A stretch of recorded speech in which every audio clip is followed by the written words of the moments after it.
이 새벽에 주 앞에 나오신 분들을 진심으로 환영합니다. 찬송가 246장 찬양 드리겠습니다. 찬송가 246장입니다.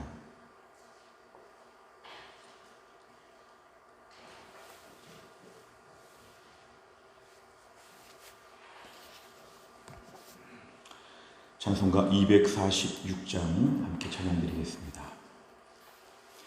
나 가나안 땅 귀한 성에 들어가려고 내 무거운 짐 벗어버렸네. 죄 중에 다시 방황할 일 전혀 없으니 저 생명 시냇가에 살겠네. 길이 살겠네. 나 길이 살겠네. 저 생명 시냇가에 살겠네. 길이 살겠네. 나 길이 살겠네. 저 생명 시냇가에 살겠네. 그 불과 구름 기둥으로 인도하시니 나 가는 길이 형통하겠네. 그 요단강을 내가 지금 건넌 후에는 저 생명 시냇가에 살겠네. 길이 살겠네. 나 길이 살겠네. 저 생명 시냇가에 살겠네. 길이 살겠네. 나 길이 살겠네. 저 생명 시냇가에 살겠네. 내 주린 영혼 만나로서 먹여주시니 그 양식 내게 생명 되겠네. 이후로 생명 양식 주와 함께 먹으며 저 생명 시냇가에 살겠네. 길이 살겠네. 나 길이 살겠네. 저 생명 시냇가에 살겠네. 길이 살겠네. 나 길이 살겠네. 저 생명 시냇가에 살겠네. 아멘. 하나님 말씀은 고린도전서 15장입니다. 고린도전서 15장 29절부터 34절까지입니다. 고린도전서 15장 29절 신약성경 283페이지가 되겠습니다. 고린도전서 15장 29절부터 34절까지의 말씀, 29절부터 34절까지 조한절 시켜도록 하겠습니다. 만일 죽은 자들이 도무지 다시 살아나지 못하면 죽은 자들을 위하여 세례를 받는 자들이 무엇을 하겠느냐? 어찌하여 그들을 위하여 세례를 받느냐? 또 어찌하여 우리가 언제나 위험을 무릅쓰리요? 형제들아, 내가 그리스도 예수 우리 주 안에서 가진 바 너희에 대한 나의 자랑을 두고 단언하노니 나는 날마다 죽노라. 내가 사람의 방법으로 에베소에서 맹수와 더불어 싸웠다면 내게 무슨 유익이 있으리요? 죽은 자가 다시 살아나지 못한다면 내일 죽을 터이니 먹고 마시자 하리라. 속지 말라. 악한 동무들은 선한 행실을 더럽히나니 깨어 의를 행하고 죄를 짓지 말라. 하나님을 알지 못하는 자가 있기로 내가 너희를 부끄럽게 하기 위하여 말하노라. 아멘. 이 고린도전서 15장을 우리가 부활장이라고 이렇게 이름을 짓고 이 말씀을 부활에 관한 메시지를 살펴볼 때 매우 중요한 본문이 됩니다. 당시 고린도 교회에는 많은 문제가 있는 중에 오늘 여기서 지적하는 것은 사람은 죽으면 끝이다. 사람은 부활할 수 없다. 사람은 죽으면 그냥 없어지는 것이다. 이런 식의 생각들이 많았기 때문에 그렇다면 예수 그리스도의 다른 것들은 다 좋지만 죽으셨다가 부활하신 것만은 못 믿겠다. 왜냐하면 사람은 죽으면 끝이니까. 이러한 고린도 교회 안에 성도들이 있었습니다. 그러니까 참 교회 안에서 믿음 생활을 한다면서도 이렇게 하나님 말씀을 선별적으로 믿고 안 믿고를 판단하는 매우 무서운 불신앙이 오늘 고린도 교회는 공존하고 있었습니다. 사도 바울은 이렇게 얘기하는 것이죠. 부활에 대한 매우 분명한 메시지를 전하고 있습니다. 오늘 29절에 보니까 죽은 자들이 도무지 다시 살아나지 못한다. 이 고린도 교회 안에 있던 이러한 것을 못 믿는 사람들을 얘기하는 것인데요. 그렇다면 너희들 안에 어떤 문화와 같은 관습 같은 죽은 자를 위하여 대신의 세례를 받는 이런 일들이 있었던 것 같습니다. 이건 저희가 자세하게 알 수 없는 당시 고린도 교회의 특징인데 사실 이거는 신앙적으로 볼 때 옳지 않지요. 왜냐하면 세례는 자기가 받는 것인데 죽은 아버지를 위하여 자식이 대신 세례를 받으면 아버지에게 유익한 것처럼 이건 참 오늘날 신앙적으로 옳지 않는데 당시 이런 일이 있었다는 것이죠. 그렇다면 사도 바울은 저들의 모순을 지적합니다. 사람이 죽으면 끝이라면서 왜 죽은 사람을 위해서 세례를 받느냐? 너희들 자체적으로 모순되는 거 아니냐? 그렇게 죽으면 끝이라고 부활이 없다고 주장하면서 왜 죽은 자들을 위해 대신 세례를 받는 이런 일들을 너희가 하고 있느냐? 그러니까 죽은 자를 위해 세례받는 것이 옳다 이게 아니라 너희들의 모순을 내가 한번 지적하겠다. 이런 차원에서 오늘 이들의 부활을 못 믿는 것을 오늘 비판하고 있습니다. 30절부터를 보면 만약 우리가 부활에 대한 것이 없다면 어떻게 우리가 위험을 무릅쓰겠느냐. 부활이 없고 여기가 전부고 죽으면 끝이라고 하면 왜 이 땅에서 우리가 이렇게 위험을 무릅쓰고 순교하듯이 복음을 전하겠느냐. 만약에 천국이 없는데 무엇하러 열심히 그렇게 복음을 전하면서 믿음을 지키면서 매를 맞고 감옥에 갇히고 고생을 그렇게 하겠느냐. 우리가 오늘 부활이 있기 때문에 이렇게 하는 것이 아니냐. 이 땅에서 아무리 매 맞고 고난을 당해도 우리는 천국에서 부활한다. 이런 믿음이 있으니까 이 땅에서 참고 견디며 우리가 위험을 지금 무릅쓰고 있다는 것이죠. 31절에 보면은 내가 단언하고 있는데 아주 확실하게 말하고 있는데 나는 날마다 죽는다. 이 죽는다고 하는 것은 날마다 죽음의 위협을 앞두고 있다. 매일매일 여기저기서 위협이 많고 죽을 뻔한 위험들이 많다는 것이고요. 또 한 가지는 나는 날마다 내려놓는다는 것이죠. 나의 자존심, 나의 모든 자랑, 나의 모든 명예, 나의 모든 부귀영화, 세상적인 모든 것들, 영화들을 다 날마다 포기하는 매일매일 포기 각서를 쓰는 것처럼 이래서 죽고 저래서 죽고 욕도 먹고 여러 가지 어려움을 겪으면서 매일매일 죽어간다는 것입니다. 근데 죽는다는 것이 좀 처량하게 수동적으로 말하는 것이 아니라 일부러 죽는다는 것인데요. 왜냐하면 천국의 소망이 있기 때문에 나는 날마다 죽을 수 있다 이런 뜻입니다. 매일매일 나는 죽어도 괜찮은 것은 이 땅에서는 초라하게 죽지만 천국의 영광이 있기 때문에 나는 죽어도 괜찮다. 매일매일 이 땅에서 뭘 더 바라지 아니하고 천국에서 그것들을 바란다. 나는 날마다 매일매일 죽어간다. 그러니까 매우 서글프고 불쌍한 탄식이 아니라 매우 보장이 확실한 기쁨을 두고 지금 미리 얘기하는 것입니다. 32절에 보니까 아마 에베소에서 사도 바울은 큰 어려움을 겪었던 것 같습니다. 에베소에서 아마 사나운 짐승들과 이런 싸우는 어떤 처벌을 받은 것 같은데요. 그럴 때 내가 사람의 방법으로 이 땅에서 인간적인 방법으로 천국의 소망이 없고 그냥 내가 인간적인 모습으로만 그런 일을 했다면 나는 너무도 불쌍한 사람이고 유익이 없다는 것이죠. 이 땅에서 이렇게 맹수와 더불어 싸우고 순교의 위험이 있고 어려움이 있을 때 그냥 인간적인 수준에서 그냥 마지막에 장렬하게 멋있게 죽었다. 이러한 칭호는 아무 의미가 없다는 것입니다. 이 땅에서 우리가 맹수와 더불어 싸운 거 결국은 천국을 바라보니까 이런 일도 감당하고 여기서 죽으면 천국에서 부활하고 여기서 고생했으면 천국에서 상을 받고 사도 바울은 철저하게 천국의 소망이 있었기 때문에 날마다 위험을 무릅쓰고 복음을 전하고 날마다 죽고 날마다 믿음으로 산다는 것입니다. 그러니까 천국을 생각하니까 비장한 결심이 있기 때문에 이 땅에 얽매이지 아니하고 복음을 담대하게 전했다.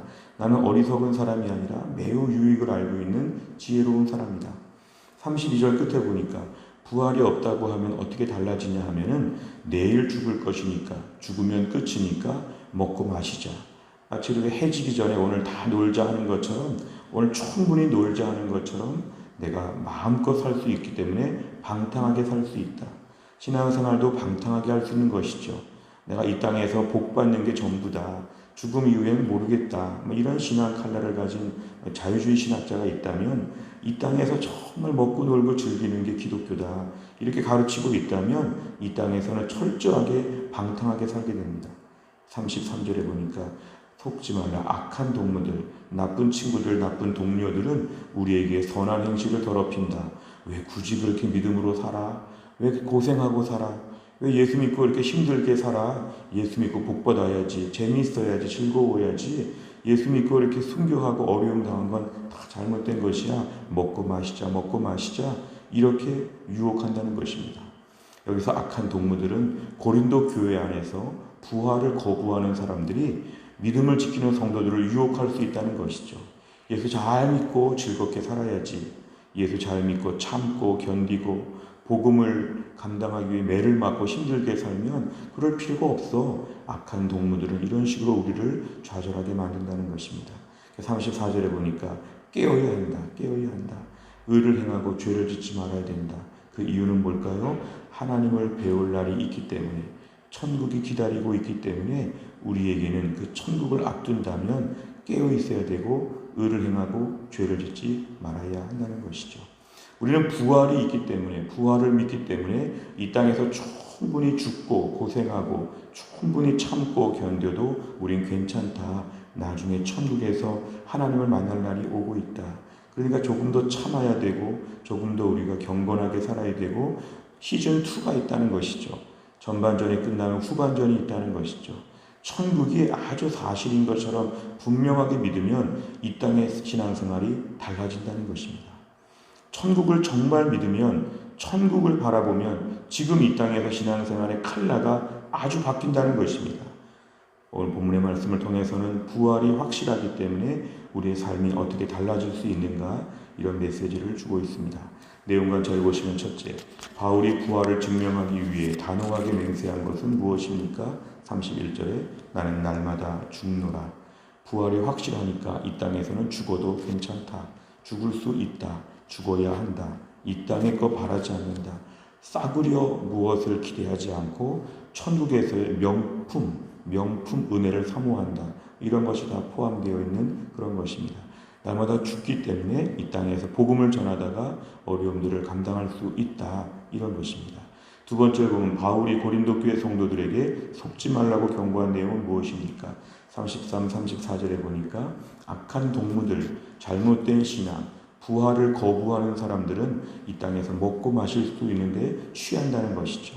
쾌락에 방탕하게 사는 삶에 넘어질 수 있기 때문에 속지 말라는 것입니다. 기독교는 현실에서 축복을 다 받는 종교가 아니라 기독교는 내세를 바라보는 신앙이다. 이 땅에서의 소명과 사명이 있어서 그렇지 이 땅에서의 일 가운데 상을 다 받는 것은 아니다. 이 땅에서는 더 죽어야 되고 더 고생할 수 있어도 천국의 영광이 기다리고 있기 때문에 우리는 괜찮다. 이 땅이 전부인 것처럼 말하는 악한 친구들을 경계해야 된다는 것입니다. 세 번째, 연구와 묵상의 부활을 믿는 사람과 믿지 않는 사람의 삶이 근본적으로 다른 이유는 무엇입니까? 천국이 있다, 천국이 없다. 이거를 정말 믿게 된다고 할 때에 우리의 삶은 매우 달라지는 것입니다. 왜냐하면 하나님 앞에 서기 때문에, 하나님 앞에 설 것을 생각하기 때문에 인생이 달라지는 것입니다. 오늘 34절 끝에 중간에 보니까 하나님을 알지 못하는 자, 사실 하나님을 알지 못한다는 것은 부활을 거부하는 것을 얘기합니다. 우리가 정말 부활을 인정하면 하나님을 염두에 두고 사는 삶입니다. 여기서 열심히 믿음으로 살고 천국에서 상을 받는다. 열심히 믿음으로 살고 천국에서 상을 받는다. 그렇기 때문에 이 땅에서 누가 칭찬하지 않아도, 내가 수고한 것에 실적이 없어도 꿋꿋하게 믿음으로 조금도 초라해 보이지 않게 담대하게 사는 것이 필요합니다. 어떤 선교사님들을 보면 선교지에서 오랫동안 고생하는 분들이 있습니다. 심지어 선교 20년, 30년에서 한두 명 개종하고 믿는 이런 미미한 실적을 보이는 선교사님들도 있지만 그분들의 말을 보면 아주 단호하고 기뻐합니다. 왜냐하면 한 영혼이 천하보다 귀하다고 했는데 한 영혼이 복음을 듣고 돌아왔다. 내 사역에 열매가 없는 것 같아도 낙심하지 않는 것은 뭐냐면 하나님이 천국에서 상을 주실 것이기 때문에, 이 땅에서의 성공과 보상과 실적과 모든 화려한 것들, 이걸 바라고 우리는 믿음으로 사는 것이 아닙니다. 날마다 죽는 게 초라해 보이지가 않습니다. 여기서는 죽어야 되고 매일매일 내려놓아야죠. 아들을 보면서, 딸을 보면서, 남편을 보면서, 직장을 보면서, 우리 건강을 보면서, 코로나를 보면서 자꾸 내려놓는 것이죠. 바랄 것이 없구나. 여기를 의지하면 안 되겠구나. 천국을 바라봐야겠구나. 하나님밖에 안 계시구나. 매일매일 자기를 포기하고 자기를 내려놓고 자기의 자존심, 명예, 집착, 성공, 자신감을 다 내려놓고 나는 아무것도 아니구나. 오늘 나는 날마다 죽습니다. 신앙생활하면서 어려움을 많이 겪으면 나는 여기서 죽어도 괜찮습니다. 이러한 천대와 멸시를 받아도 괜찮습니다. 저는 천국이 기다리고 있기 때문에 오늘 다 괜찮습니다. 이러한 마음의 담대함. 오늘 사도 바울은 본문에서 서러운 이야기하는 것이 아니라 담대함과 기쁨으로 지금 선포하는 것입니다. 오늘도 우리가 예수를 믿고 부활까지 믿게 될 때에 우리의 믿음은 완전해질 수 있습니다. 이 땅에서 오늘도 우리는 일에 일비하지 않습니다. 천국이 날마다 성큼성큼 다가오고 있습니다. 천국을 바라보게 되면 우리 안에 신앙의 삶에 확신과 열정이 넘쳐난다는 것입니다. 네 번째를 보면 부활신앙을 통해 죽음을 두려워하지 않고 살아가는 바울을 보며 무엇을 느낍니까? 오늘 우리는 때로는 부활신앙이 있나 점검해야 됩니다. 이 코로나 때 제일 큰 문제가 뭐였죠? 코로나로 죽으면 어떻게 하나? 사실은 죽음 이후의 문제가 우리는 해결된 사람들입니다. 코로나에 걸릴 수도 있고 걸려서 죽을 수도 있고 이 모든 것들을 저희는 다 열어두어야 합니다. 우리가 무슨 코로나에 걸리면 재앙을 받은 것처럼 저주를 받은 것처럼 이런 식으로 몰아가는 것은 잘못입니다. 그래서 믿음을 지켜야 한다는 것이죠. 코로나 안 걸리려고 바둥바둥대는 인생, 죽음을 두려워하는 것이죠. 우리는 코로나에 걸릴까 안 걸릴까 보다 하나님 앞에 온전한가, 하나님을 예배하는가, 끝까지 믿음을 지키며 사는가, 천국을 사모하는가, 이런 차원이 우리에게는 더 중요하다는 것입니다. 오늘도 우리의 부활신앙은 뭐냐면 이 땅에서 날마다 죽는 연습을 해야 됩니다. 죽는 연습. 누가 나에게 심한 말을 하면 오늘 또 한 번 죽었다고 봐야 되죠. 예수 믿다가 핍박을 받아도 또 한 번 죽는 것이죠. 그리고 몸에 여기저기 아픈 일이 있을 때도 죽음을 생각하면서 겸손해져야 한다는 것이죠. 살아야 한다는 그 바둥대는 마음들, 때로는 삶에 대한 집착이 오히려 천국을 부정하는 것처럼 보일 수 있습니다. 병에 걸렸으면 죽을 수도 있지요. 그런데 그 죽는 것을 가지고 너무너무 두려워하게 되면 천국을 바라보지 않는 것이 되어서 믿음에서 덕스럽지 못한 것입니다. 죽을 수도 있고 젊어서 나이 들어서 이 땅에서 죽음이라는 걸 우리가 다 멀리할 게 아니라 죽음의 문을 통과해야 천국 가는 것이기 때문에 우리는 죽음을 감당할 수 있다는 것입니다. 다섯 번째, 내일 죽을 터이니 먹고 마시자라는 태도로 살았던 경험이 있다면 언제였습니까? 죽음을 두려워하지 않는 바울처럼 부활신앙을 갖고 살기 위해 구체적으로 무엇을 실천할 수 있겠습니까? 오늘도 우리가 방탕하게 살지 않는 것은 천국이 있기 때문입니다. 이 땅에서 초라하다고 가난하다고 못났다고 좌절하지 않는 것은 천국의 영광이 있기 때문입니다. 오늘도 우리가 사도 바울처럼 부활신앙으로 또한 나를 믿음으로 잘 감당할 수 있기를 간절히 바랍니다. 기도하겠습니다. 하나님 아버지 감사합니다. 오늘도 우리를 깨우셔서 주 앞에 나와 하루의 첫 시간을 바치며 하나님 말씀을 듣게 하심을 감사합니다. 나는 날마다 죽노라. 매일매일 죽어가는 자신